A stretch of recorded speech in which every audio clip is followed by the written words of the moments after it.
You said this place was steps from the water. We just haven't found the steps yet. How much did we save? Enough. Enough to get lost? Or you could book a stay with Hilton. Welcome to your oceanfront room, just steps from the water. The Hilton sale is on now. Book on Hilton.com or the Hilton app and save up to 20% to get the stay you expected. When you want savings, not surprises, it matters where you stay. Hilton, for the stay.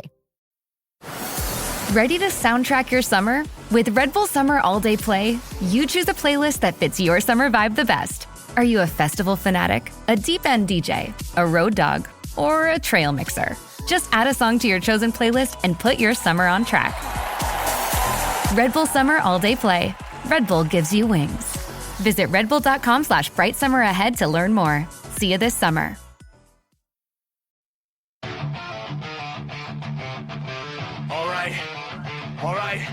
All right. This ain't just a show. This is a platform. Veteran built, battle tested. Welcome to the Misfit Nation. Yeah!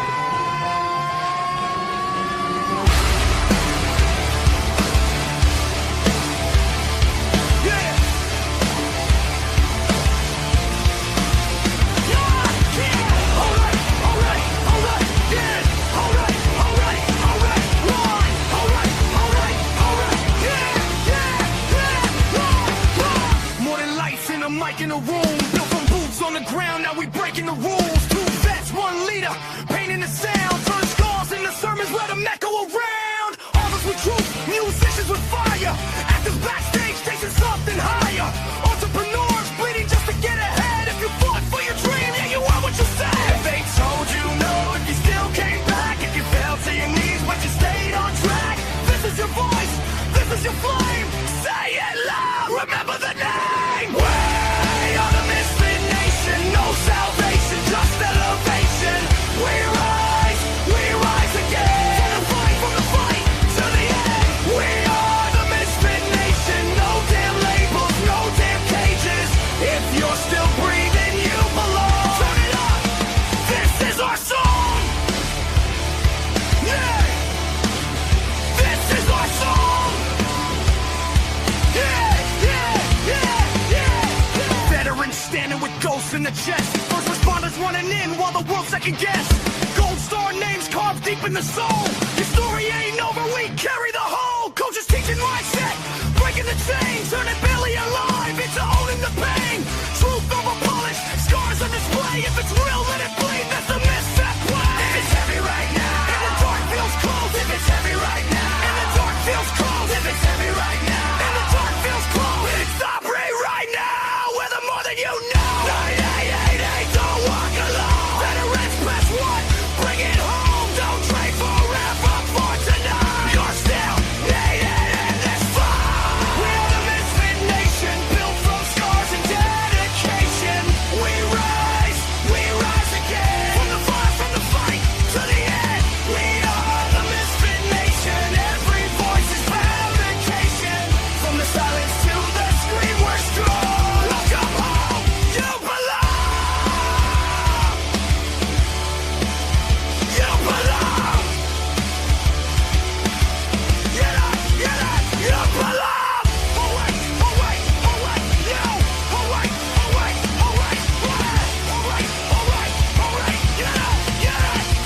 you belong.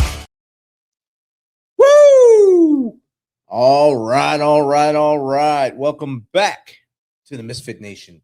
It's our last day of the Memorial Week shows. It's Friday, and I'm going to bring in Cagney to hang out with me. There he is. What's going on, Cagney? Good evening, everybody. Thanks for hanging out with us tonight. I know it's Friday night. It's after 7. You've got things going on in your lives. We have a good show tonight. This is the last show of our Memorial Week shows this week. If you missed the first one, it was on Monday night with Denise Williams talking about her son, Andrew Mayer. And if you never heard those stories before, it'll probably rip you up like it did to Steve. Yes, it did. Tonight, Steve, we got another good one tonight, Stephen. We got a United States Navy veteran coming on, Annapolis graduate. And let's just get with the intro and get this thing on the road. What do you think? I think that's the best thing to do right now. Let's get that story out there. All right, hit your mute button. Let's do this. All right, welcome back. We're here where we bring stories that matter, stories of grit, sacrifice, leadership, and the people who refuse to quit when life hits hardest. Tonight's guest is the definition of service. From the Navy's nuclear power program, the halls of Annapolis, to serving aboard submarines, teaching the next generation, leading in Afghanistan, and earning the Bronze Star. Commander Greg Roach has lived a life mission on leadership. But tonight isn't only about his awards and accomplishments. It's about brotherhood. It's about remembering the men we lost after the war. And it's about the invisible battles too many veterans continue to fight. Misfit Nation, this conversation matters. So let's get after it. Welcome, Greg. Rich, Steve, thank you very much for having me. It's a pleasure to be here. It's an honor. It's great to have you here. It's always good to connect with fellow veterans and be able to hear their stories and let them share to the world what they did and why they served, why they joined, what they did in service. And like yours, it's an unlikely journey for a naval officer to go from Annapolis to submarine warfare to being in Kunar on a PRT to now back into civilian world, still leading from the front and still teaching and mentoring and still remembering those that left the battlefield and then left us after. So I appreciate you coming on and sharing all this tonight. Thank you. If you don't mind, just kick us off with the why behind starting off in service. Why the Navy? Why the Naval Academy? Well, it's interesting. I would say I like to thank both of my parents for the feelings of patriotism and service that they provided me each in their own way. I grew up on Long Island in New York, in the shadow of New York City. My mother is a 100% patriot, somebody who loves her country, red, white, and blue through and through. So, deep patriotism, love of the country, awareness of our history and our exceptionalism as a nation was something that was important in our house. My father was a true believer in service. He was a volunteer fireman for 25 years on Long Island. A lot of people don't believe it. Long Island, one of the most densely populated parts of our country, is almost purely volunteer firemen. And so you could do it. You could be a volunteer even in a very densely populated city, urban type environment like that. And so, service was very important. I also had a number of family members who were in the military that I looked up to. And so military service was definitely something that was not really a surprise, something that I would have found very interesting. And of course, being on Long Island, going out on the boat with my dad, every weekend in the summertime to go fishing, just being out on the water. The Navy was really an obvious choice. So I was kind of always groomed in that way to eventually serve the country and to do so in the Navy. And it was a wonderful experience, a really very enriching experience for my whole life. It's set me up for everything I've done. All the experiences that I had, some are good, some are bad, and all of those things, but they help build you as the person that you are. And certainly very proud of my service. Definitely. I was just reading your bio, what you sent me, and just knowing what you guys go through to get onto the subs, being a nuclear program. I had nothing but I was in awe of it because I was a Seaburn guy in the Army, and I had the little pieces of nuke and Sure. in my world, not as much as you. I didn't have as much responsibility for that kind of stuff as you did, and I really applaud your career and the things you did on that side. And then when you transitioned and moved over into a PRT, that's amazing. The nuclear piece of my career is actually an interesting start. It actually begins out of failure, I guess you can say, in some regards. As many young people excited or interested in attending a service academy, the competition is exceptionally rough. It's difficult. There's about a 90% of the folks that apply don't get the appointment to the academy. I worked very hard in high school in all aspects, academically, athletically, being involved in the community. And, I was nominated to go to the Naval Academy, but unfortunately I did not receive an appointment. But I really had a strong desire to serve in the Navy and to be a naval officer and hopefully get another shot at attending the Naval Academy. So I went to the Navy recruiting office, and I think my dad got very nervous because I was going to be the first person in the family to go to college. So that meant a lot to him. And suddenly now I'm going to be enlisting in the Navy. But I went to the recruiting office and I talked to them and I said, what is the best way to get, into the Naval Academy? If I don't make it in directly from high school. And they said, you got to be in the Navy's nuclear power program. That is a great academic experience. And, you're going to, if you really succeed in this, you'll get a high look to go to the Naval Academy if you reapply. So, of course, you never know what the recruiter is. He telling you the truth? Is this a story? Whatever. But the program is outstanding. It challenges people from all walks of life, rigorous academics, and tremendous amount of responsibility for a young age for folks enlisting and even junior officers. And it was a true story. Unfortunately, I did not get into the Naval Academy. So I went to boot camp, joined the Navy, became a petty officer third class after I graduated electronics technician A school, and went to Naval Nuclear Power School in Orlando, Florida. And I was doing very well through that process. And, I graduated at the top of my class in electronics technician school. I was doing very well in nuclear power school. And I put the recruiters to the test and say, is this really true? And I reapplied to the Naval Academy, and I received a nomination from the Secretary of the Navy and did get in the second time around. So having that extra bit of, motivation and showing them that I was really serious, I wasn't going to take no for an answer.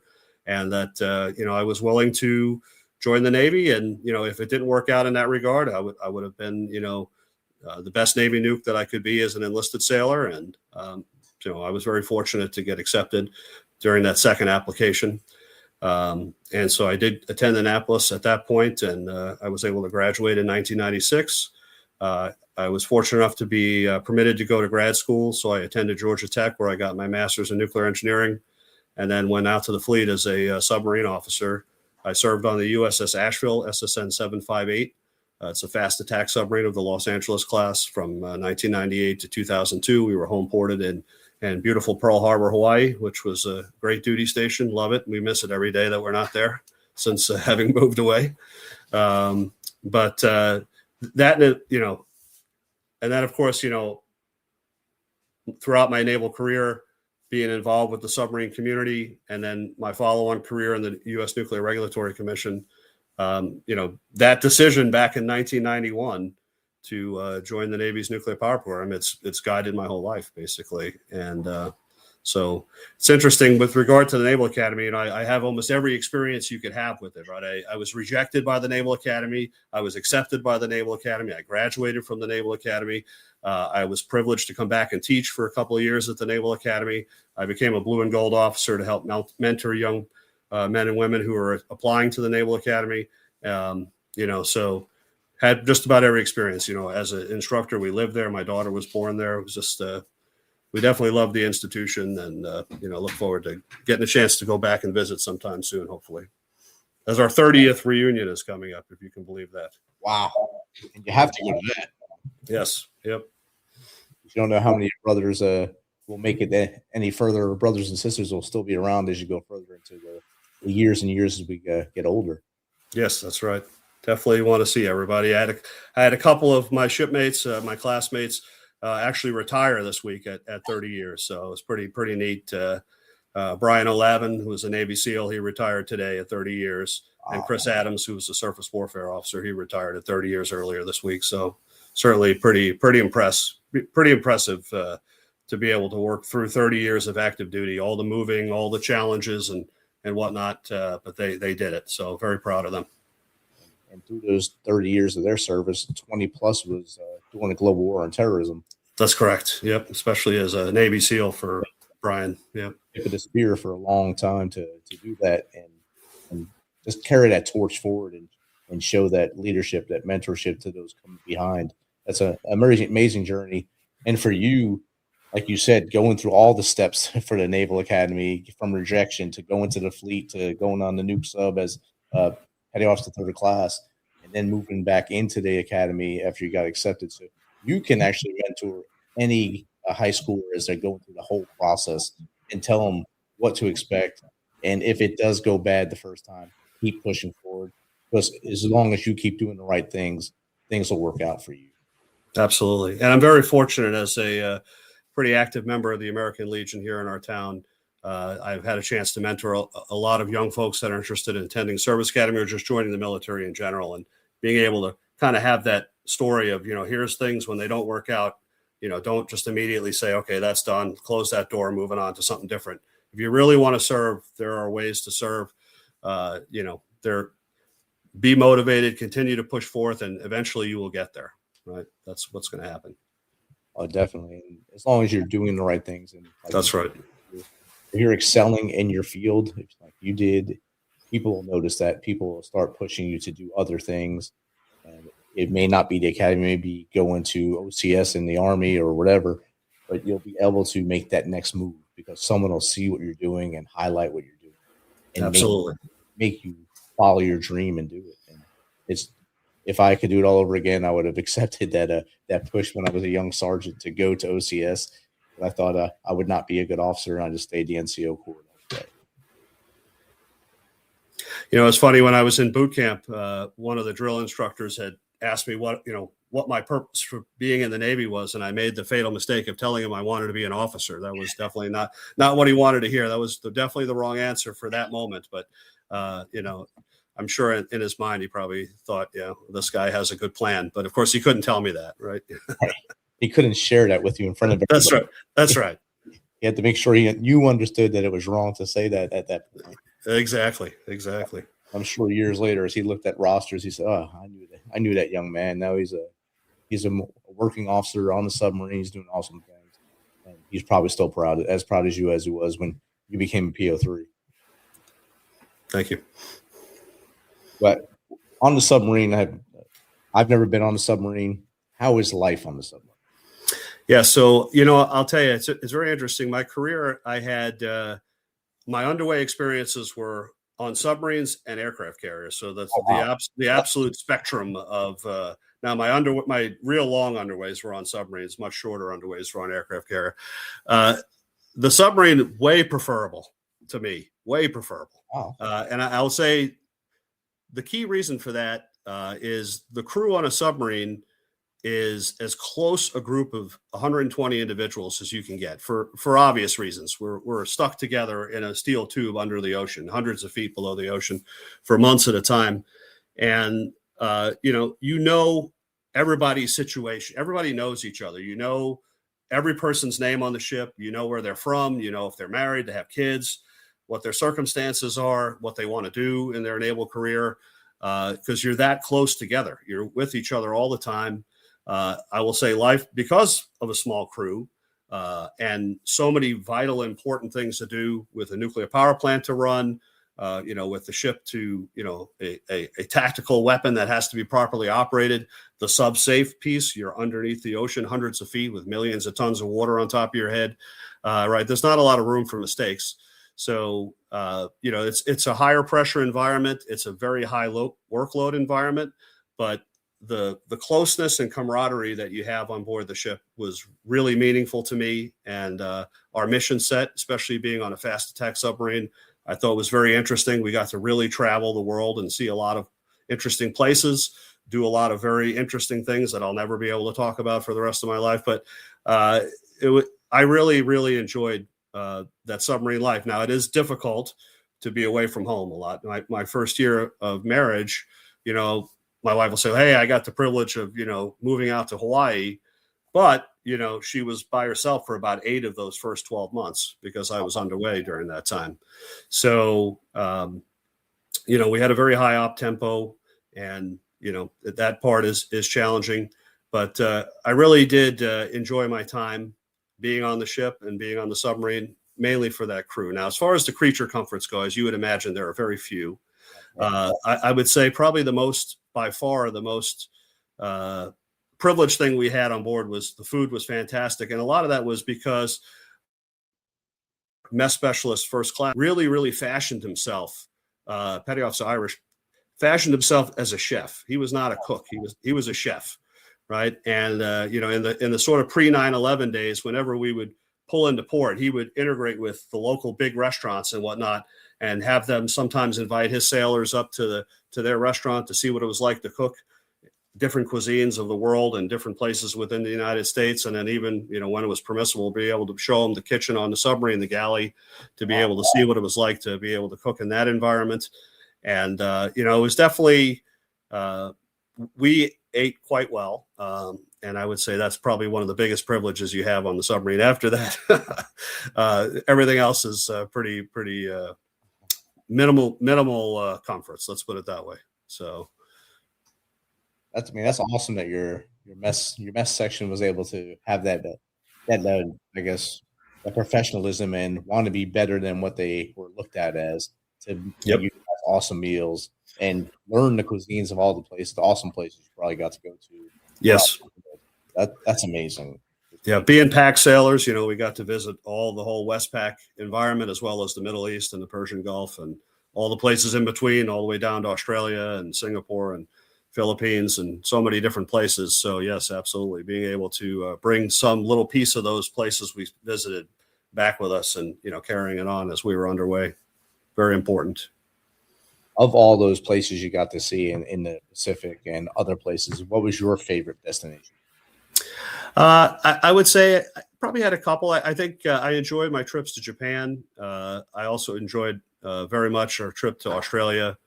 We were actually got to be effectively, if you want to say, I won't say home ported, but we kind of operated out of Fremantle, which is on the western side of Australia, for a few months, doing different exercises with the Australian Navy, as well as our own operational stuff in the Indian Ocean. And that was really a great experience, being able to see, Australia, which I was really looking forward to doing, just seeing nature and the animals there, and just meeting the people, going to an Australian rules football game. Just had a lot of really good experiences there, and my wife even got a chance to come out and visit, so that was nice. That was neat. So yeah, so we definitely, I would say Japan and Australia definitely high up my list. But we had a wonderful time in Singapore. The Philippines is a different story. That is a really challenging story. We were one of the first ships to actually pull back into Subic Bay after it was not a naval base anymore, and it was something we were starting to maybe reopen, having more ships visit. Just doing a port call there, and this was in around April of 2000. And so I'm a newlywed. But we're out deployed, gone again, part of that 8 months of being away. And my wife decides she's going to come in, effectively do like a little bit of a surprise. So, we can't really talk about our schedule very much. We say, hey, this next place, maybe you shouldn't really go there. Maybe, questionable, we're going to be in Subic. We haven't really had a presence there in a long time. But, her and a couple of the other wives came out, and they came to visit. And so they, we got to spend a few days with them. And so now it's the last day. We're about to leave to go to Japan, and they're flying back to Hawaii. And so that morning they come and say goodbye to us. And of course, embarrass me and the other officer in chief whose wife are there, make us kiss our wives goodbye, and all the crew, And so we say goodbye to them. And so that afternoon we had a VIP visit from some folks in the Philippine government that came out to see the ship and see what it's like to be underway with us and whatnot, from their Secretary of Defense, effectively, folks. And so we come back in quickly to drop them off before we're heading out. And while we're changing, we get the three of us that were on board get a call topside and figure, they're going to embarrass us again. I thought they had left. We get there, and we say, Captain says, get in this car right now. So we get in the car, and we're like, what the heck's going on here?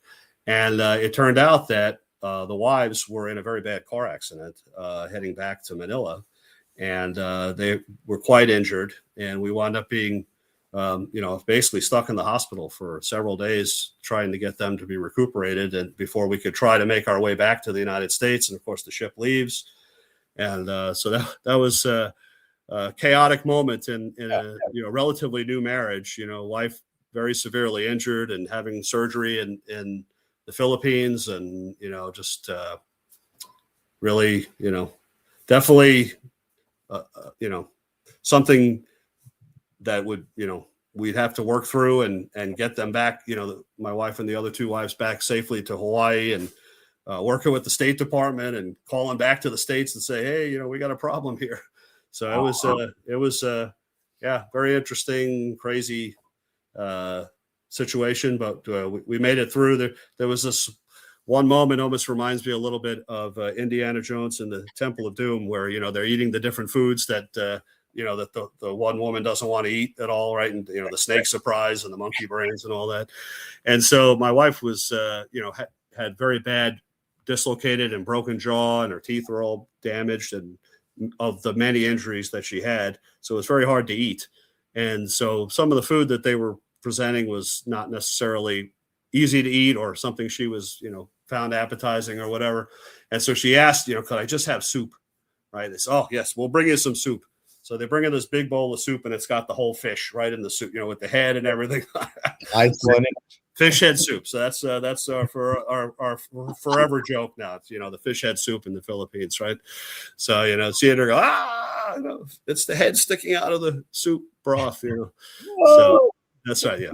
So that was quite an experience we had there. But we all got home safely, and then of course I dropped her off in Hawaii, and then we all flew back to Japan to meet the ship and get back underway. So wow. Definitely the life of a submariner. Not a lot of folks to fill the gaps when people are missing. So needed to get back quickly. Right. Definitely. We only have 120. That's the size of a company in the Army. So 2 or 3 guys are out, that you're down to 117. And then if anyone gets sick or anything on the ship, now those numbers just dwindling the whole way. And I can see next man up, but it gets hurt. It gets a lot more painful when you keep having next man up things going on. Yep. Did you guys ever go back to the Philippines just to visit and say, hey, this is the better way to do it? we have not been back since then. All right. Yep. Steve, you have any questions? No, I'm going to drop out, because otherwise I'm just going to sit here muted for however long. Because people are sleeping, and I apologize, Greg. I'm going to leave you. Not at all. He's the best. You're in good hands. Thank you. All right. Good night.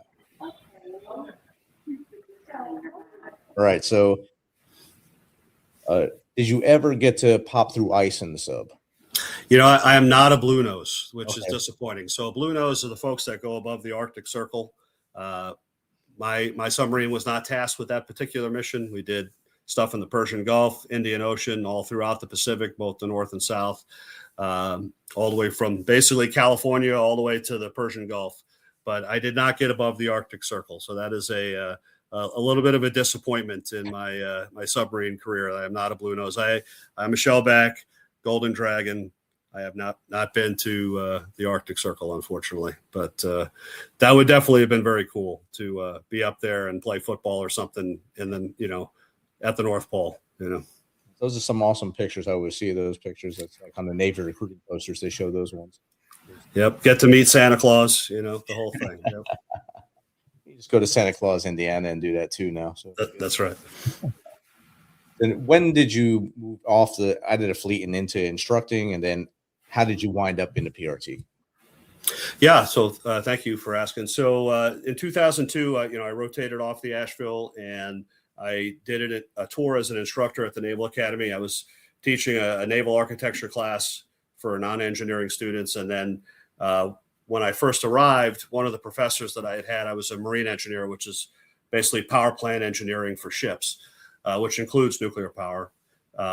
Amongst other things, was retiring, and the class that he had taught, which was called nuclear energy conversion, it's kind of a nuclear reactor design type class, was basically going to kind of go away since there was none of the other professors were jumping up to take it.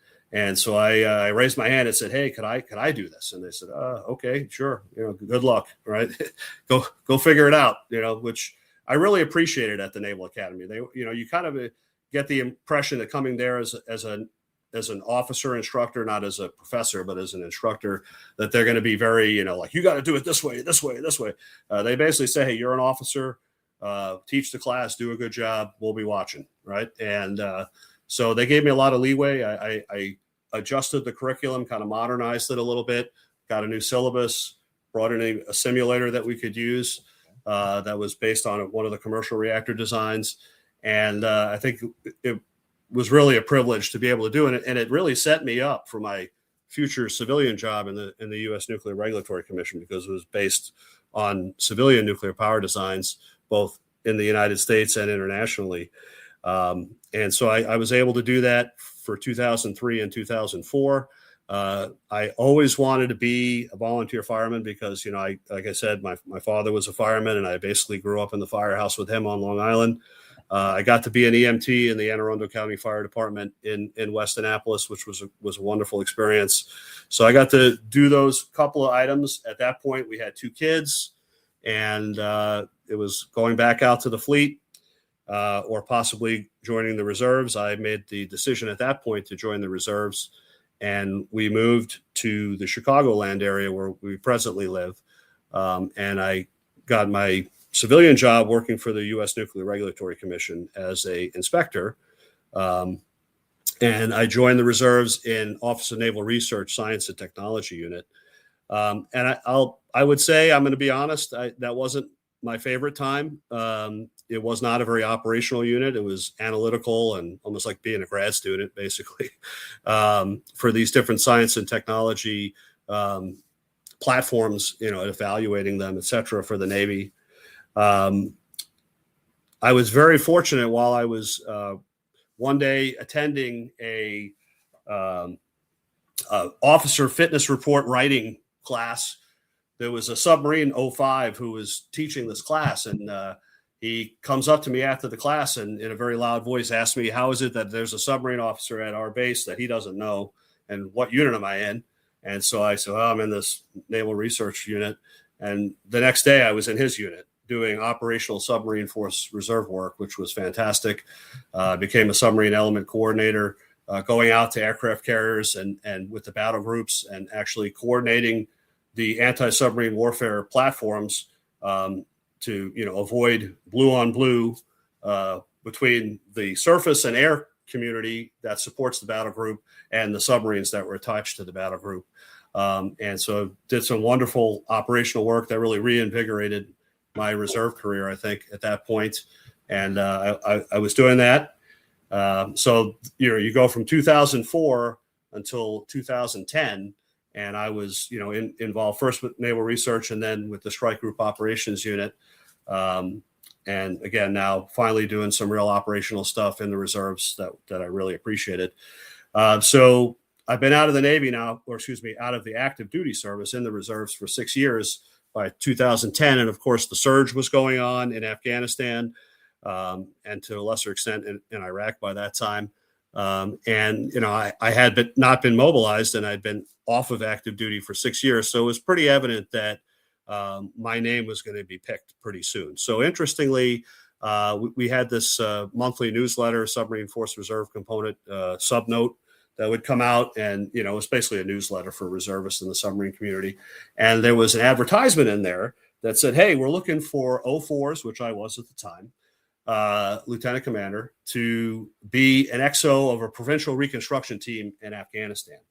And so my boss at the time had just gotten back from Afghanistan, and he really didn't have a very good experience. He was kind of, in the higher headquarters staff position in Kabul, became like a PowerPoint guy, terrible hours, and you're getting yelled at because the color on the PowerPoint isn't exactly right, whatever.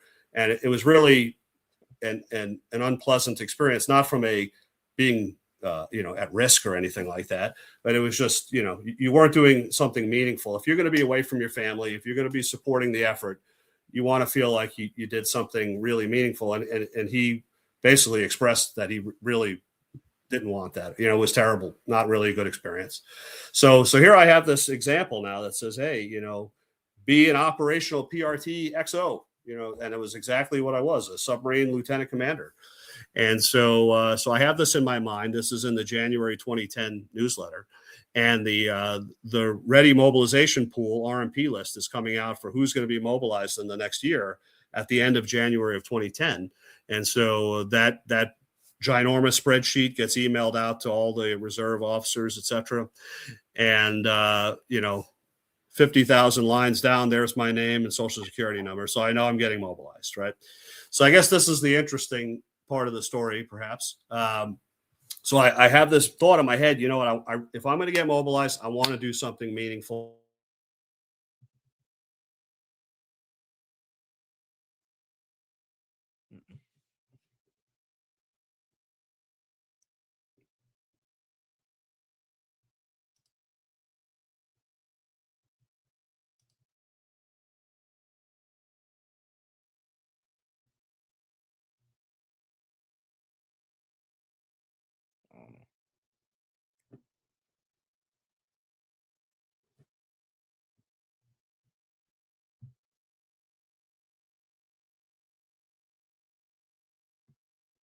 Greg, you still there?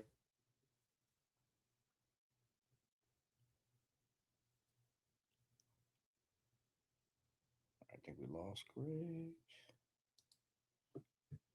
All right, so while Greg is working through technical issues, he was talking about his service on the submarines, went to the reserves, and now he knew his time was coming to take a trip. His commander had taken this trip, and it was not a good trip. He just came back.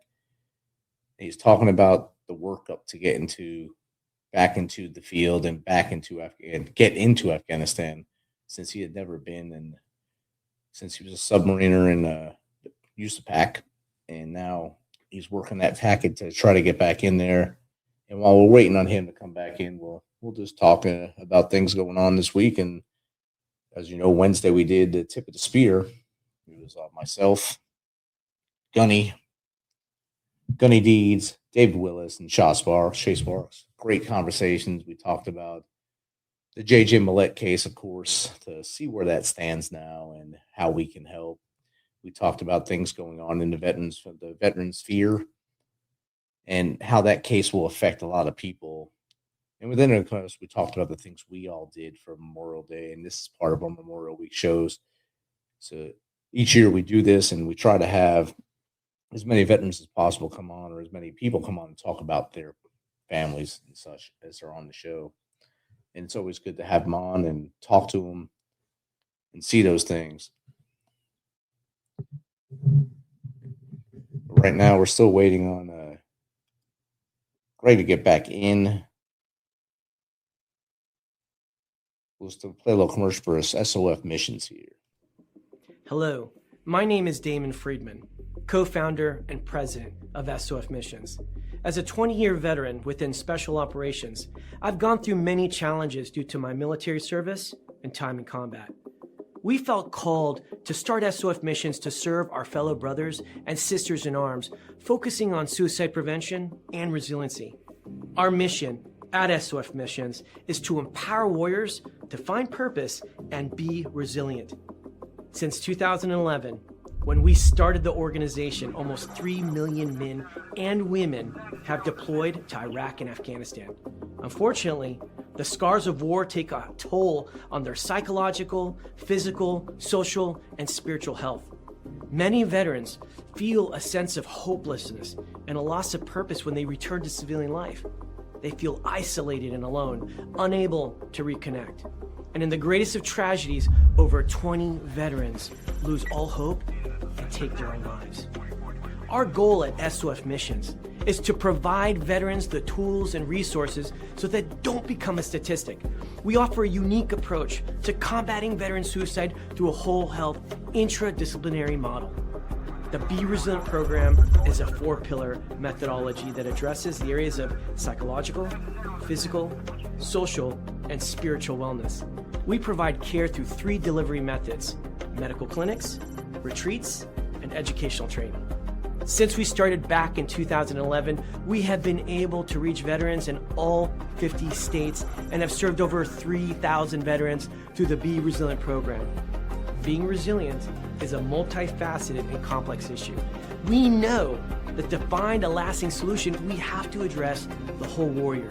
Many challenges cannot be solved by providing the treatments and modalities of just one component, but by tackling them all.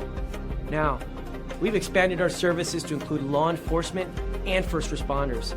Together, we can make a lasting impact in the lives of warriors across the nation. To learn more, visit our website at sofmissions.org. Proceed to your post assignment. All units proceed to your post assignment.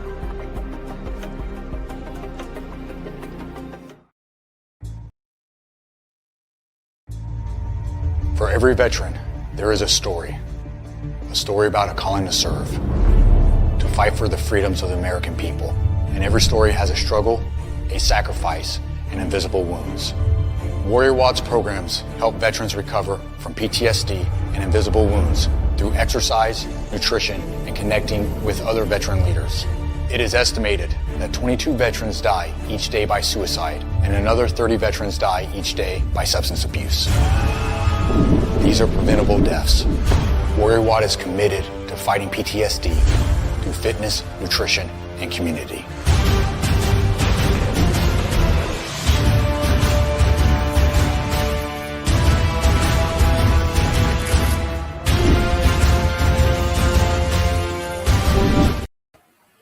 All right, Greg is back. Welcome back, Greg.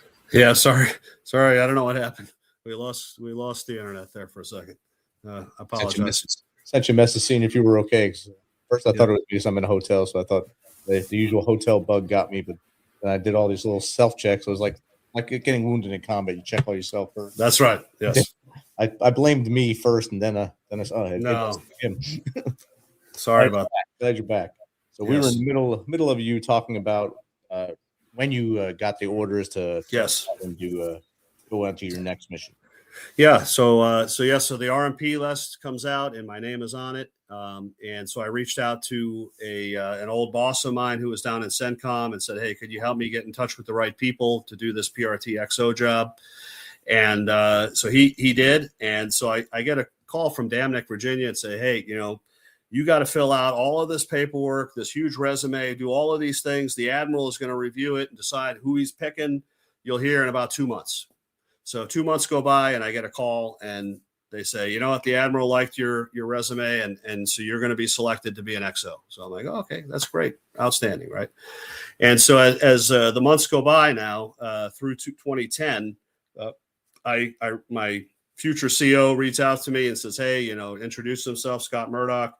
We're going to be in Kunar, which of course is, the craziest of the places, right? So get ready. And in addition to being the PRT, we're going to run the FOB. So forward operating base right was our responsibility. We were the owners of it. And so all the things that happened there, FOB right is basically an enabler base in Asadabad, Kunar, which is the capital city of Kunar Province. And so we're going to have that extra responsibility. This is going to be interesting, right? So get to the end of the year and, 2010 is in the books and I'm heading down to Gulfport, Mississippi to begin the mission here, to begin all the training and stuff that's going to go into eventually getting to Afghanistan. And there's the 5 other Navy PRT XOs with me, and we're going to travel down together. And so like everything in the Navy, you always get to wherever you're going in the middle of the night in some 15 passenger van driving to a base, in the darkness. So we're being picked up from the airport late at night. We're driving and we're in this dark van and I'm kind of sitting in the back, all these things racing through my mind about what ways ahead of us. And I hear this one individual kind of, acting frustrated about being there. Right. And I'm like, what the heck? Like, didn't you? So I eventually I say, hey, didn't you submit an application for this? And they all turn around and they go, no, we just got these orders. So I was the only idiot who volunteered. So there you go. so that was like, what the heck happened? I thought I had to submit a big application for this job. You guys just got to sign it. So I was the one guy who put in an application, and the other guys all got assigned. But we all were very close from that moment on as we went to our individual, through the training together, and eventually, we deployed to Afghanistan in June of 2011. And so we were the, again, Provincial Reconstruction Team. Our job, we had kind of an interesting job. We were the governance and development group. So we had some State Department folks that were assigned, attached to our unit, as well as we had a civil affairs element as a part of the 432nd Civil Affairs Battalion, which is in Wisconsin. They were an element of our PRT. So that was the governance side. We were working with their local government to help build, hopefully, the civilian competence in their own government, and of course the competence of the local government officials to be able to deal with all the things that were happening in a very kinetic province. And then we had the development side, which was sort of the engineering and construction side, as the quality control folks to make sure all of these projects that were being funded by American taxpayer dollars were being correctly constructed, and they were useful and being used for the things that we expected them to be used for, whether those be roads, schools, an orphanage, hospital, bridges, various different engineering work. So we had engineering element to our group, which, my background being an engineer, that was certainly was helpful to have that. And then, we had the Navy put us through civil affairs schools. We had at least a taste of what it was like to do that piece. And, all of the governance side, working with the Governor Wahidi of Kunar at the time. And so we had also a challenge that we were probably not fully expecting, was that we had to go from being the Santa Claus PRT to the Grinch PRT. Effectively, as we were going through our training, we got the message that it was time to basically share with the Afghans that we were not going to be an unlimited supply of funds and cash and projects and whatever other, good ideas they came up with to run to the Americans to get funding and support for. And suddenly we were going to have to say no to a lot of projects, which, you get there and everybody's like, oh, we love you. We love you. And then, you're like, well, we're actually not going to do that. What? So, our 9 months in country were a lot of no's, and hey, we're going to start wrapping that up, and we're going to move towards you guys doing a little more with this work. And so definitely added an extra challenge to our mission set while we were there. That's for certain. I can just see their faces change when you started saying no to things. Yes, it was a shock to everybody. Let's just put it that way. I was in Kandahar 10-11, and we went through that same kind of rotational phase while we're there, from here's everything, then to, hey, what are you going to do now? And that's right. We're here to watch you do what we taught you. And then I was in Kunar in 2012, so probably right after you left. Yep. We were there until March 2012. Yep. I got there May 2012. Yep. So right after you left, and that was a very volatile area. It was, yes. Yeah, definitely was. To put it nicely, I guess. Yes. There's stunning views there. Stunning views in Kunar. The mountains are beautiful. If it wasn't a war-torn country, it could be Colorado. Yes, I agree. It's funny. My mother lives in Las Vegas now, and I would say in some regards it is that high desert type environment. It's very hot in the summertime, dry, whatnot. You have the mountains / also the rocks and sand that you expect in a desert type environment, and then kind of a cool winter, but not super cold, right? So similar to that. Walk us through some of the most challenging times of that mission as PRT at XO. Yeah, I would say probably in the very beginning, the PRT is a patchwork unit, to put it lightly and politely. We had folks from the regular Army, active duty Army, the Reserve Army, and the National Guard Army. We had Navy active duty folks and Navy Reserve folks. We had Air Force active duty folks, and we had civilians from the U.S. Department of State, the Department of Agriculture, and USAID. And so you have all of these different personalities and all of these different expectations and philosophies and cultures coming together in this effectively 86-person unit. And obviously, we have to learn each other's language. You're trying to learn, at the same time, you're trying to learn Army and Air Force and U.S. Department of State, right?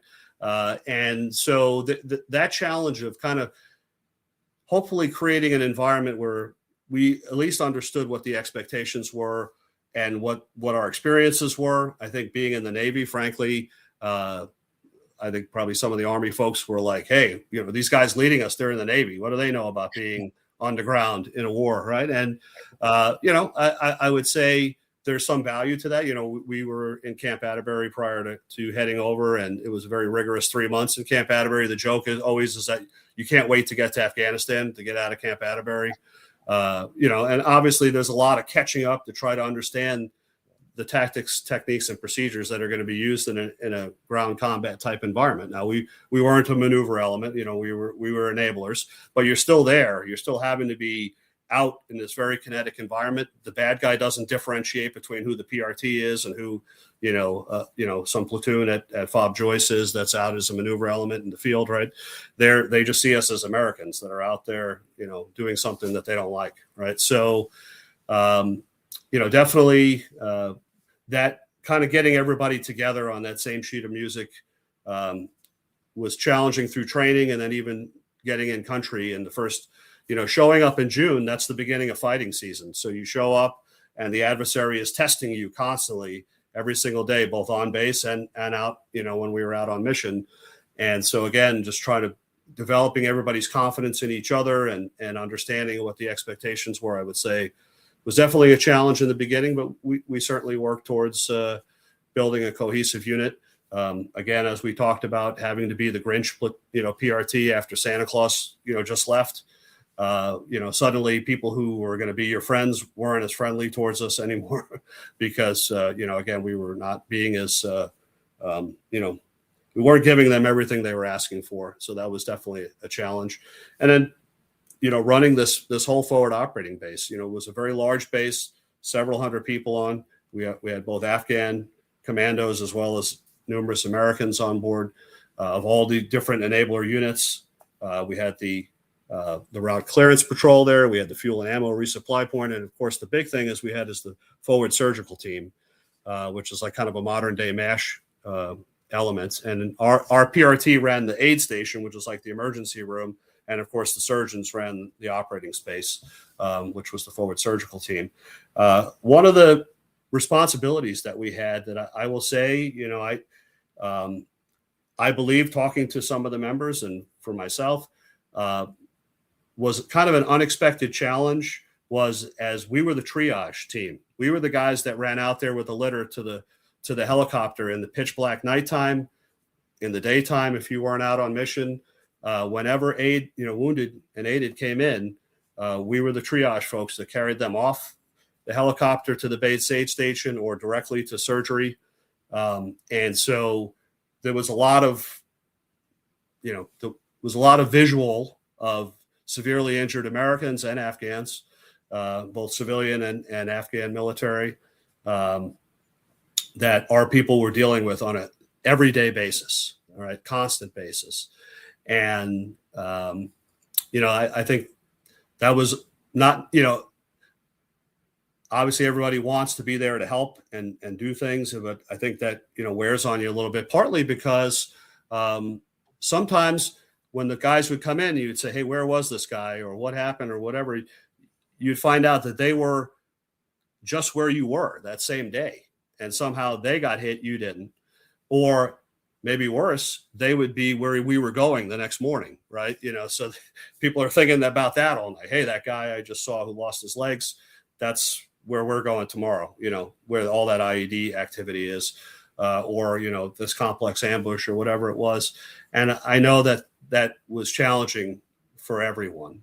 We had one particular experience that we had a couple of young folks that were not in our unit. They were military police folks that were stationed at our base, and they were qualified in our tactical operations center, which of course we ran again as a part of the base command structure. And so they were getting off their shift during the evening one night, and a medevac was coming in, and myself and these two gentlemen, as well as a number of our folks from our unit, went up to bring the casualties down. There was a gunshot wound from one American soldier, and one of the medics was injured, or in this case, he was killed by the helicopter itself in trying to rescue the injured servicemen. They were on a hillside, on a very steep hill, and it was nighttime, and he got disoriented, and he unfortunately was killed by the helicopter. We'll just leave it at that. And there was some conflicting information that's coming into the talk as to who the injured is, right? And so we get up there and we evacuate the gunshot wound because he was alive and injured obviously severely. So we get him in, and me and these two young military policemen go back out to the helicopter because they're signaling to us, and it's nighttime, so it's pitch black. You just have the little wand that they're holding in their hand to try to signal us back to the helicopter. And we wound up carrying the medic in who was killed, and it was shocking to the three of us there as we're struggling to bring his litter in. And then of course the people in the surgical team all knew this gentleman, so that was a shock to them. And these two military policemen, for they're young guys just for the first time volunteering to go up to be part of this triage element and for medevac, and this is their first experience, and it was obviously shocking to them and to all of us. So that was a collateral duty that I think a lot of people weren't necessarily as prepared for or ready that we were going to be doing, and that I think may have played a role with some folks just even coming home afterwards. Definitely, and you never expect someone to be taken out that way, especially. Yes. Yep. That's almost a shock and awe loss right there. Yes. We all knew the dangers, like you said. That you go out on a patrol, you already have this list of things that are going to happen. You know what's going to happen. There's going to be an IED in a culvert. There's going to be some dude doing something crazy. You don't never expect that to happen. And that's something not on your bingo card, as the kids say today. It's not on your bingo card because that's not something you ever thought of. And it's wow, that's just horrible. Yep. So you guys rotated back. And you said 9 months you were there, so you rotated back, and you all went separate ways. Or you had to go back to Atterbury and demo somewhere else. We went our separate ways, and I think one of the extra interest, challenges of the way we left the theater is about 6 months into our deployment. So right around Christmas time, we started getting direction to start rotating some of our people back to the States because we were now downsizing after we had this rather large surge. And so there were members of our unit that were being sent back to the States through the winter of 2012, December, January, February, even before we were as an element, as a unit going to be sent back. So we didn't, so people were just leaving to go back. So that's played a role. And then, of course, just having a very small space for people to occupy as, the incoming PRT was coming to relieve us, and you're going through that relief in place transfer authority process. You have folks coming in, they're training with our guys, we're sending people out, so they now start filling our spaces. And so our unit is leaving, in drips and drabs slowly, and they're all heading back to the States. And so at the end, before we went to our final, what we call in the Navy, change of command ceremony, but, the RIPTOA ceremony, there was only 5 of us left for that ceremony. It was the CO, the XO, the sergeant major, and our operations officer and our logistics officer. So Captain Murdoch, Sergeant Major Campbell, myself, Captain Shemansky, who was our ops officer, and Captain Stadden, who was our logistics officer. We were the 5 folks that were there for that final ceremony. And then, we left country together, but all of our folks had left already. Wow. And we did not meet, we did not see anybody again. Right. That was it. You just went back to, for us, we went to Kuwait for a few days and then back to the States. For me, with the other XOs, we got together and went back to the United States, went back to Gulfport, turned in our gear, and then, I flew home to Chicago, basically. So we really didn't have an opportunity to kind of, come back as a unit, decompress as a unit. There was some time that they provided folks as they transferred back to the States, but it wasn't together as a group. Let's put it that way. And again, having this patchwork type unit, again, you're not showing up together for work at a base somewhere, going back into a deployment schedule or anything. You're going off to the 4 corners of the earth. And we had, like my CO, Captain Murdoch, he was sent on an aircraft carrier deployment. after this. So he's been gone now for basically 2 years with all his training. He gets back home, and then he's joining, as the ops officer in a carrier battle group, and he's out to sea for 9 or 10 months now on a carrier, right immediately thereafter. So everybody was kind of going back to their own places. For me as a reservist, I was coming back to my civilian job, so getting back into that mindset, dealing with challenges at home. While I was preparing to deploy, my wife had developed a severe medical condition, and she had an abscess in her brain and had to have brain surgery. So she's now having this horrible medical situation. We have 2 small children. I'm away, getting ready to go to war, and then eventually at war. So it was definitely a very chaotic time period for everything. And so you come back, and it was right before we were leaving, the 5 of us kind of took a picture together that morning before the change of command ceremony.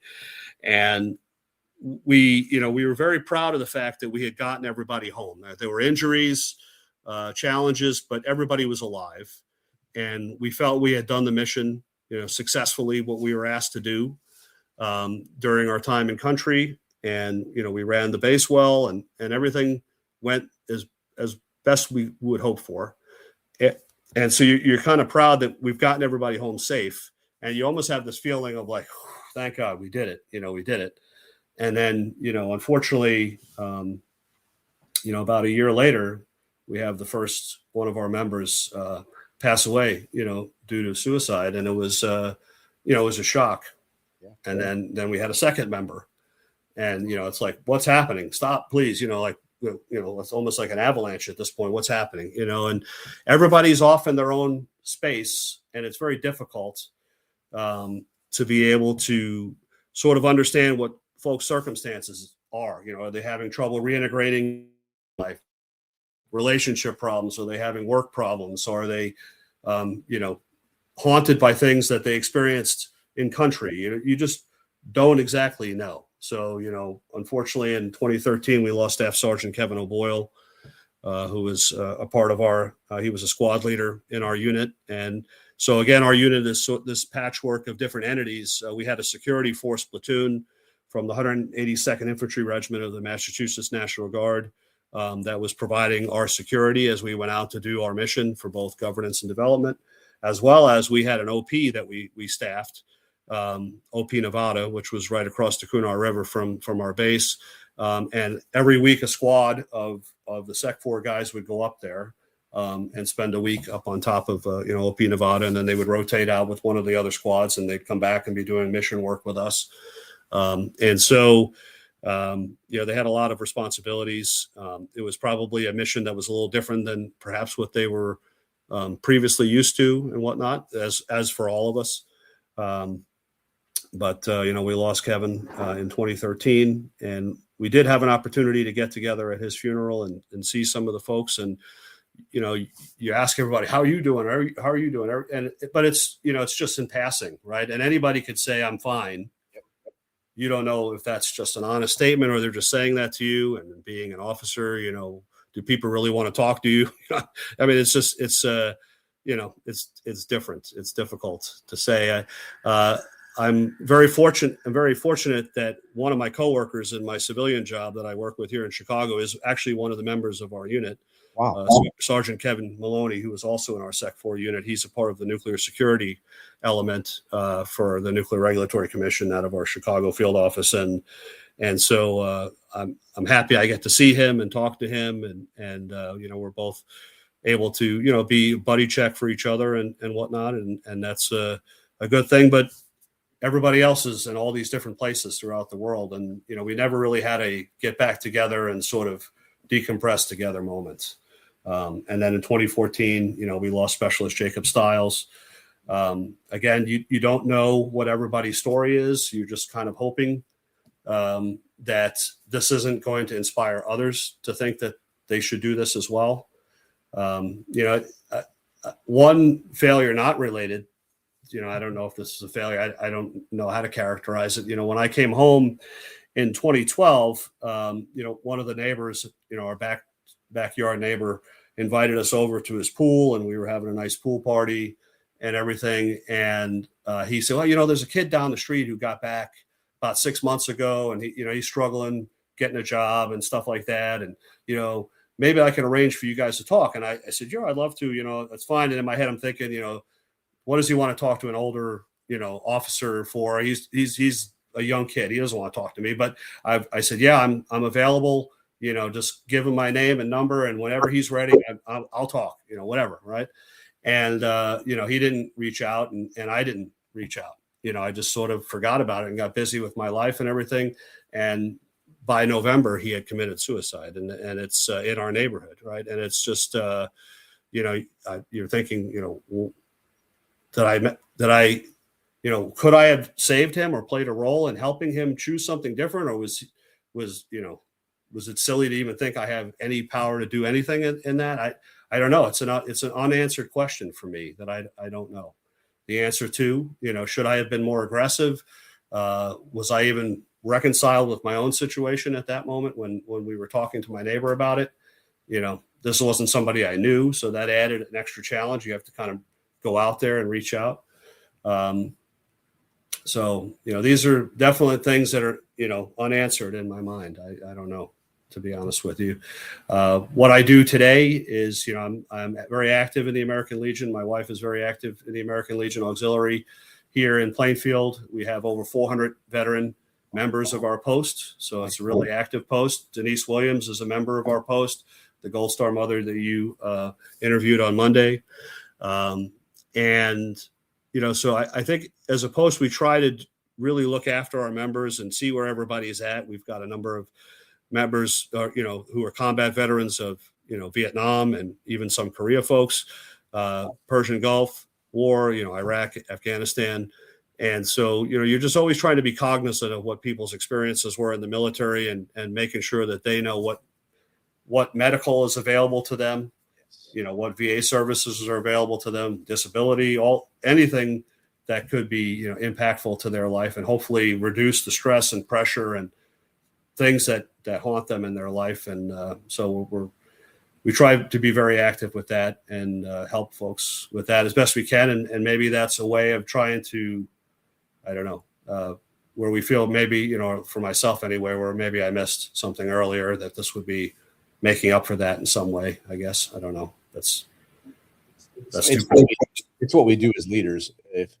If we perceive something did not work the way it should have, because maybe we thought we didn't do enough, then we try to recreate and maybe make it sure it doesn't happen to the next person. That's right. In your situation, your unit came together as a hodgepodge, basically, from all across the country, landed in Camp Atterbury, and did your mobilization training there, basically. Mm-hmm. Camp Atterbury, for anyone who's not been there, is just a lovely place. I'm sure you went down to Muscatatuck and did some inner city. Yes, sure. Well. We did, yes. It's great training areas, but not a great place to stay for a long period. But that is not enough time for a hodgepodge unit to get to know everybody. Then you got thrown into the devil's mix over there in Afghanistan and Kunar, right during the fighting season. All your guys are now on the tip of the spear for their tour, and you're told to be the bad guy. Now they're seeing things from a different light than you were trained on, probably saying, "Oh, this is what you're going to do," and then when you get there, you're doing something different. And then again, the world comes in and says, "Hey, let's get all your guys home before you go," and everyone goes to the four winds, and you don't get to have that little decompression time, like I'm sure you guys got to do on the subs, or when you were on other deployments. You come back, you have a little decompression time amongst each other, and then go out, and that way you have a little compass check on each other. You guys lost that opportunity, and I'm not saying that's why this happens, because I'm not a psychologist at all. Things happen, and bad things happen to good people all the time. I was researching both guys, Sergeant O'Boyle and Special Styles, and I think in that unit alone, or the two sister units in the Massachusetts National Guard there, I think there was almost a dozen people we lost to self-inflicted harm. And that's not a good sign at all. Something's going on amongst them. Maybe they all seen things, and it just, like you said earlier, avalanche and that domino effect. And it's horrible, and it's an epidemic amongst our brothers and sisters right now. You always see that 22 a day number come up, and people, they have all these programs to maybe stop it. Doing push-ups doesn't stop it. Talking to people stops it. That's what we have to start doing. Yeah, I certainly agree. And, again, even with our older veterans, through the American Legion, even though they might have served 50 years ago in combat, they still have tremendous scars and things that challenge them on a daily basis that, we just have to be cognizant of. And, we try, again, through the work that we do with the Legion and in Plainfield and in the Chicagoland area, just try to be aware for them and helpful to them and acknowledge their service and be a listening ear to them and let them know that I think we do a better job as a society of being more welcoming of people telling their story and explaining perhaps their feelings. So that helps, but it hasn't been a complete, panacea to the problem. Let's put it that way. So. And those gentlemen that are from Korea and Vietnam, when they came home, they didn't really get that medical attention or that mental health attention that we get now. And it's sometimes we reach back and say thank you to them for suffering because now we got it. Right. And of course, their fight is through the American Legion, VFW, and such like that to get that advocacy to help us. Now getting them to talk about it is the hard part. Yes. Yeah. We, we're big supporters of the Honor Flight Chicago system, which sends veterans up through Vietnam to DC for the day and gives them the welcome home that they didn't receive. Obviously, they were coming back with combat scars, and then they were being told that they were horrible people. On top of that, we were blessed with, coming through Hartsfield Airport when I was flying back on R&R with people clapping for us and everything. And it was a universal appreciation where they had the exact opposite. Other than their family members, it was pretty much, they were bad guys or something like that. So, so they're getting to now experience the proper appreciation, for their service. Again, you don't have to agree with the war and everything. And I think, unfortunately, the situation with Afghanistan and, obviously how things have turned out, which is, if you've served there, I'm sure I don't have to tell you, Rich, it's, it's heartbreaking to see where it's gone to, right? It doesn't matter about politics or which party or how we exit, whatever. Just the fact that, it was weird to me to see by the time that, the situation really degraded in Afghanistan, and now we've got the Taliban back running things there, that, there were people on both sides of the political spectrum basically saying, oh yeah, and this was, who the hell would get us into this terrible war anyway? And it's like, what? This was because of 9/11. I mean, what were we going to do? Nothing. I mean, it's like, are you crazy? I mean, again, you don't have to agree with how we did it. Maybe the whole coin thing was a mistake. Maybe we shouldn't have been spending money on all these things. However, we could argue the tactics, the strategy, all of that stuff forever. But, we were in Afghanistan for a reason. I mean, I know Iraq could be really challenging, and it might take a PhD in geopolitics to decide whether Iraq was the right thing or the wrong thing or how it happened or this or that. But, Afghanistan seemed like kind of a softball, right? I mean, our homeland is attacked for the first time in any meaningful way since Pearl Harbor. We're going to respond militarily to that, So it became very strange to me. It almost seemed like in some way Afghanistan became not the quote unquote good war anymore, that it was another one of these, how did we get ourselves into this mess and doing this and that? And, it's very strange. So again, we could argue the tactics of how we were fighting the war, et cetera, or how we exited or whatever it is. But just was that was really disheartening, for a lot of folks. And in honesty, I really feared that we were going to see a real uptick in these suicides when Afghanistan just turned right back into effectively pre 9/11 Afghanistan for many ways, in many ways. Right. So worse in many ways. Yeah. Right. Yeah. Once we all sat back and all of us who served there, seeing what happened at Abbey Gate.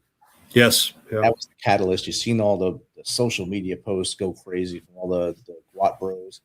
And that's when I thought the same thing. I thought we're going to have this huge uptick in either people self-harm or harming others for no reason whatsoever, just to get anger out. And we'd have a very bad situation going on. Thankfully, those numbers didn't rise on both sides. But it was very hard to watch from afar all the things we did just go gone within basically a couple weeks. Yep. It was insane how fast they moved through that country, how they mobilized. I mean, they were all throughout the country already. They just had them mobilized, and we sat back and watched it. Yeah. It was like everything we did was almost for nothing. When we were in country getting close to our time to mobilize, to redeploy back to the States, we were going to visit one of the many projects that we had, created, was a school. And part of that, you go and do a quality assurance check to make sure it's being utilized in the right way and whatnot. And so we go to the school and we're meeting with the schoolmaster, and he comes out to talk with us, and he tells us we can't leave. And so we have this American mind that we're thinking, like, was he asking us to lunch or something like that? And, we're thinking like, hey, no, we got to get back because we have other jobs to do today. And he's like, no, you can't leave the country. You can't leave. And we said, well, it's going to come to a time where we're going to have to leave. And he says, well, when you do, they're just going to come down from the mountains and kill us, right? For working with you, for educating young people, especially girls. They're out there. They haven't left. They're just waiting their time to come out and wreak havoc. And, unfortunately, he was prescient, because that's really what happened at the end of the day, right? As soon as we weren't there in any sort of level of force or strength, the Afghans that, we were hoping would be able to keep things going, were overtaken pretty quickly. So, sad time. Again, like you said earlier, we can't control what happens 3 levels above us on the geopolitical side. We only can do what we can do on the ground and fight for our brothers and sisters to our right and left. And if we did what we felt was right there where we were in our foxhole, then we did a good job, and we won where we were. We might not have won the geopolitical war in the end, but we won those battles along the way. Yep, I agree. We got a couple questions in the comments here for you. Okay. First one is from Ernie Pete. What leadership lesson stayed with you after military service? Thank you, Ernie. Yeah, absolutely. I would say, being a nuke, competence is vital in leadership, right? Because you have to know what you're doing, or else, things don't go well for the unit that you're leading, the group that you're leading. You don't have the respect of your people. So always trying to learn your trade, your task, the unit's task, the mission, and have people really appreciate and respect your level of knowledge of what you're doing. And in some regards, that was a challenge in Afghanistan, coming from a non-ground, Army type perspective, having to really quickly learn those lessons and tactics, techniques, and procedures to kind of build everybody's confidence in you as a leader, because, you're starting a little bit behind, but the leadership piece, being a leader and being somebody, that people can respect and be approachable. So, being competent, but also at the same time, being somebody who is approachable for your people, that they know that if there's a mistake or there's a challenge or something that's not going the way we want, that they're not afraid to come to you and tell you that, because you need to know that, right? You need to be able to be a true leader. You have to understand what's happening around you. That's part of that competence piece. And you can't know everything. Your people are going to, that collective wisdom of the unit. And if they're not able to come up to you and tell you bad news and explain things and give good recommendations, as a leader, you're going to fail. And so I think that's the most important thing to me, is knowing your trade and then having the ability to bring your people in, train them up, give them the opportunity to be, their own little leaders at their level, and then have them be able to come to you and explain what's happening in their world, so that we as a unit can move forward and we get our mission done. That's to me has worked out, whether I'm running a program at a nuclear power plant as a senior resident inspector, or when I was serving as a division officer on the submarine, or being the XO of the PRT in Afghanistan. All of those things are that sort of emphasis is really what worked for me, I think. That's outstanding. I think Ernie would like that answer right there. Hopefully he'll chime back in. I think that's an awesome answer. Next one is from Johnny True. There's a veteran somewhere watching this episode right now who is carrying a burden they haven't told anyone about. What would Commander Greg Roach tell them tonight? Thank you, Johnny. Yeah, thank you, Johnny. I appreciate that. I would thank them for their service to their country and their love for their nation. I would remind them that they're a part of the brother and sisterhood of our armed forces. as veterans. I would tell them to find somebody that they love and trust and be vulnerable to them and tell them, the things that they may be struggling with, that there's no dishonor in that there's no weakness in that. That actually takes strength to be able to show that you're not 100% right at that moment, that you need some help with something, and that there is going to be a better tomorrow, no matter what it seems like today, no matter what. If you reach out to people and you work with people you love and care for, that you can overcome any challenge, no matter how insurmountable it feels today, that there is an opportunity tomorrow to keep moving forward, to keep improving. It doesn't mean that tomorrow is going to be perfect. It just means that we're going to continue to move forward, that there's people that care about you. There's organizations out there that you could join, that you could maybe meet people that share your same experience, like for me in the American Legion, but there are other veterans groups out there in the community.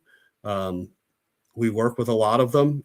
There's some local groups here where we are in the Chicagoland area. Naperville Cares for Veterans and Allen Force. There's a number of groups that we have where just veterans coming together kind of organically, working together, helping each other with physical, emotional challenges that they have in their life. So that's really what I would say is please do not give up hope.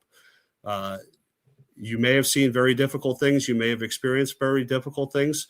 They may be bothering or haunting you. I cannot sit here and tell you that your life is going to be perfect and that those things are not going to be there in some way. But with the camaraderie of others and with the help of others and some resilience in your heart, you could continue to live life and continue to be successful and be happy and deal with these challenges when they surface. So I would hope that would have an impact. I hope. Awesome. That's a great answer. I felt like you heard what we say at the end of every show. We almost mirror what you just said. So that's awesome. I'm still going to say it, but that was awesome. This one here is from Better Than Not. After everything you've accomplished from the Naval Academy to submarines to Afghanistan, what have Kevin and Jacob taught you about leadership that no school, rank, or battlefield ever could? Yeah, no, I appreciate that question. I think that what they've taught me is that you have to be always thinking about your people and where they're at. And I know that they were doing that. I said Kevin was a squad leader, so he had his men that he was thinking about. Jacob was more junior, but he still had folks that were relying on him as a peer to kind of help each other through the process. But you always have to be thinking about them and what perspectives they're coming from. Because, you have your own history, your own experiences. They have their experiences and history and just trying to, again, when I first pointed out what I appreciated about submarine life so much is that everybody knew each other on that submarine. It might seem like we all know each other's business, but we all know each other's business. So where people are hurting about something or challenging, or if they're having marital problems or whatever, right? You kind of know everybody's situation a lot better, right? Which then helps you be a leader for them, and how you motivate them, how you work with them, how you help them accomplish the mission, which is our ultimate goal, right? And so I would say the experience of serving with them, they did a wonderful job in Afghanistan. They worked very hard to make sure we accomplished the mission, both on OP Nevada and on all the missions we did, as well as operating the base, being first online to deal with casualties as they came through the forward surgical hospital.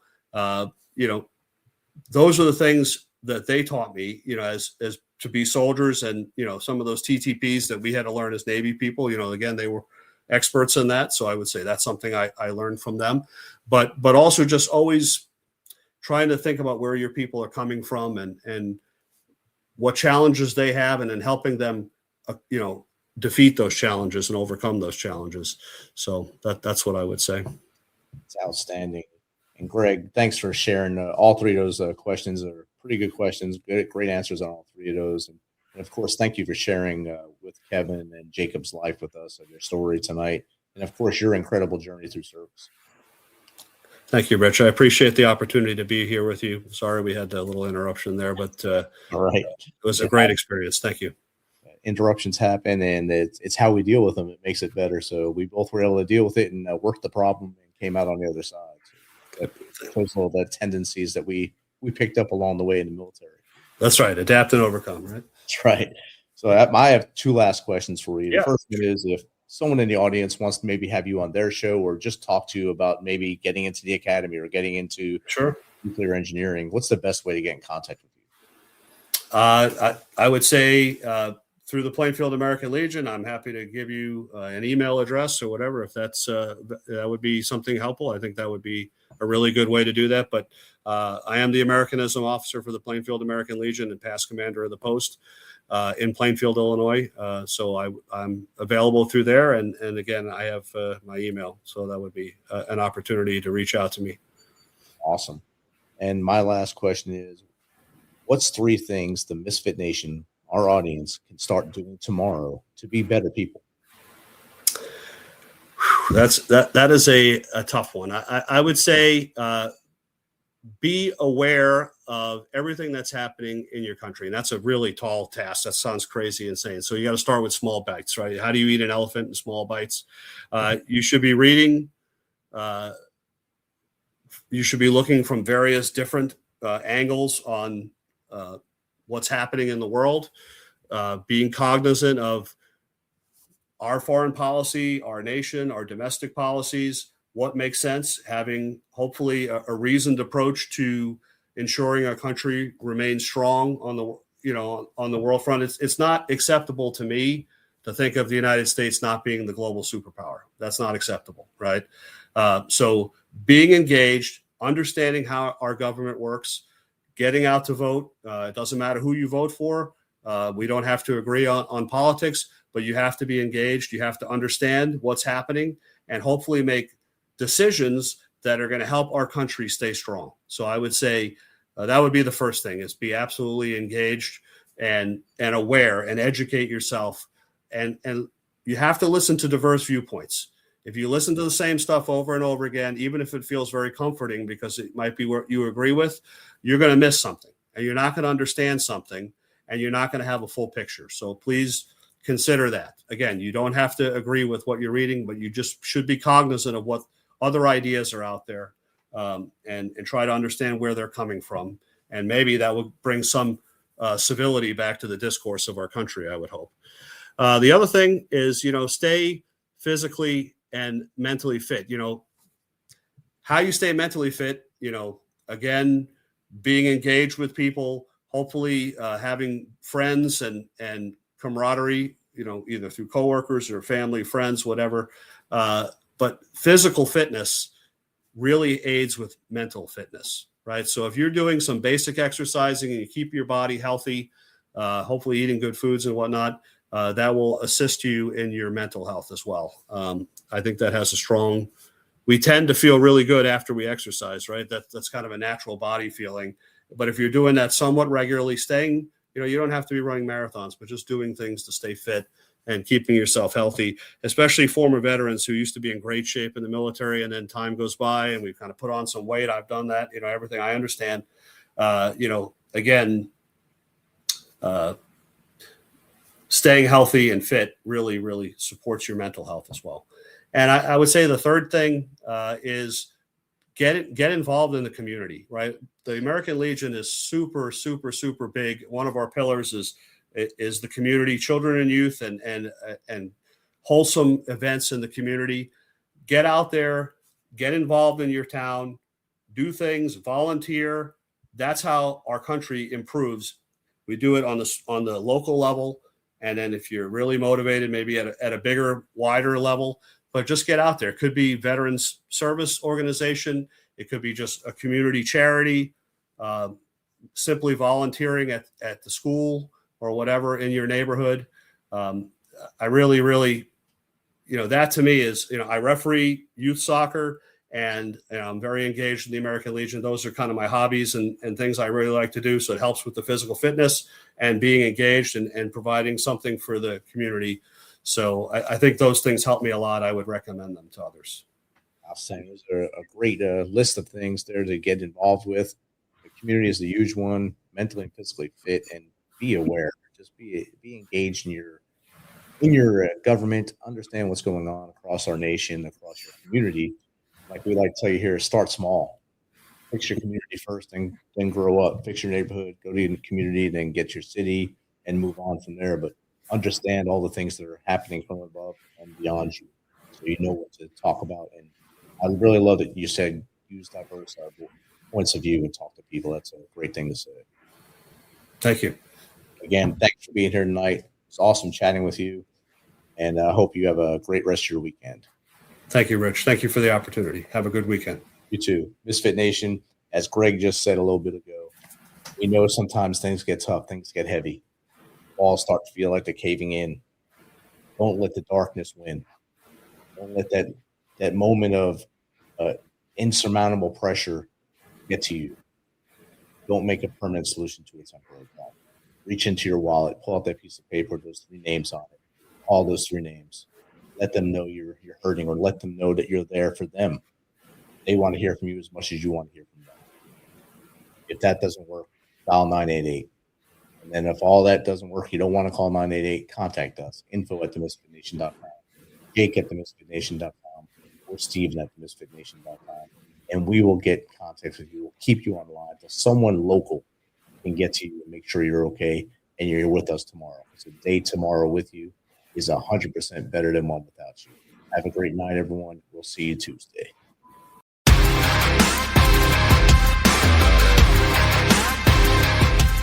Thanks for checking us out and being a part of the Misfit Nation show. Don't forget to visit our website at themisfitnation.com. That's themisfitnation.com. Check out all our past episodes and get some of the great Misfit Nation gear for you and your family. As always, be humble, stay hungry, and keep hustling, because we are Misfit Nation. Misfit Nation.